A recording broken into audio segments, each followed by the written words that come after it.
9h, Europe 1 matin.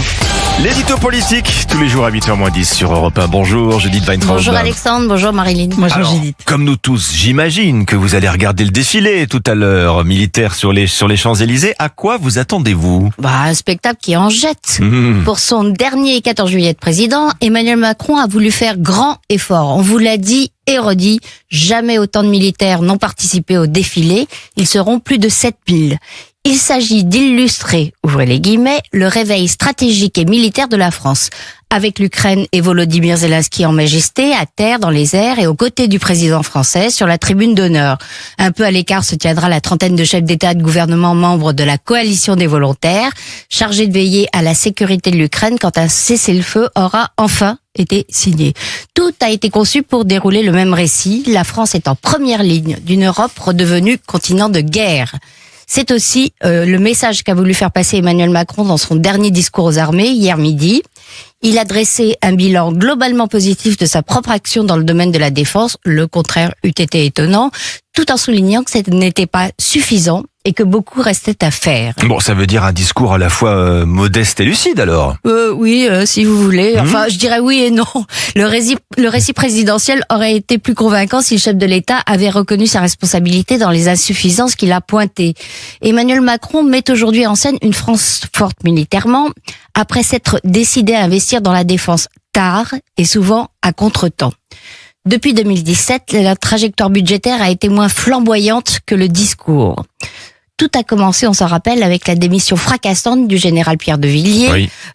Au fameux été 2017, le chef d'état-major des armées a claqué la porte pour protester contre un arbitrage qui rendait les objectifs qui lui avaient été fixés intenables. C'était une première qui a mis en pleine lumière le fossé entre les ambitions proclamées et les moyens consentis. Mais finalement, les crédits sont arrivés. Oui, grâce, si l'on peut dire, au choc de l'invasion russe de l'Ukraine. La France ne s'est calée qu'en 2024 sur l'objectif fixé par l'OTAN, consacrer 2% de son PIB aux dépenses militaires.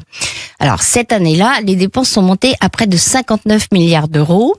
La loi de programmation militaire 2024-2030 promet bien un effort inédit de plus de 436 milliards d'euros, Oui. soit un budget annuel qui pourrait approcher à l'horizon 2030 les 2,3% du PIB, voire les dépasser, mais ce rattrapage est tardif et surtout notre situation budgétaire d'ensemble fait peser de lourdes incertitudes sur sa réalisation. Bon, mais est-ce que c'est vraiment mieux ailleurs, Judith, dans les autres pays de l'Union européenne ? Par rapport à l'Allemagne, nous accusons un retard criant.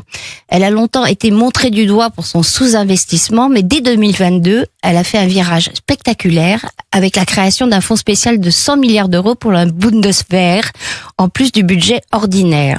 Ces dépenses militaires ont bondi pour atteindre un niveau record en Europe avec une progression à 2 chiffres et une trajectoire assumée vers 3,5% du PIB à la fin de la décennie.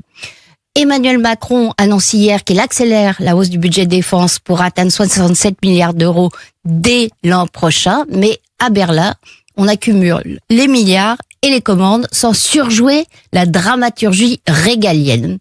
Rappelez-vous ce que nous a encore fait le président le 2 mars en Bretagne sur l'île Longue. Entre l'arrivée de son avion, escorté par des rafales, et le discours prononcé face au sous-marin le Téméraire, la mise en scène était splendide. Eh oui. Et le fond était à la hauteur de la forme, avec ce concept macronien de dissuasion avancée qui a enfin ouvert la voie à une augmentation de notre stock d'ogives nucléaires. Mais c'est à son successeur qu'il reviendra de trouver les moyens de cette décision, encore une fois bien tardive. Votre édito politique, Judith Weintraub, merci et à demain. La une du Figaro.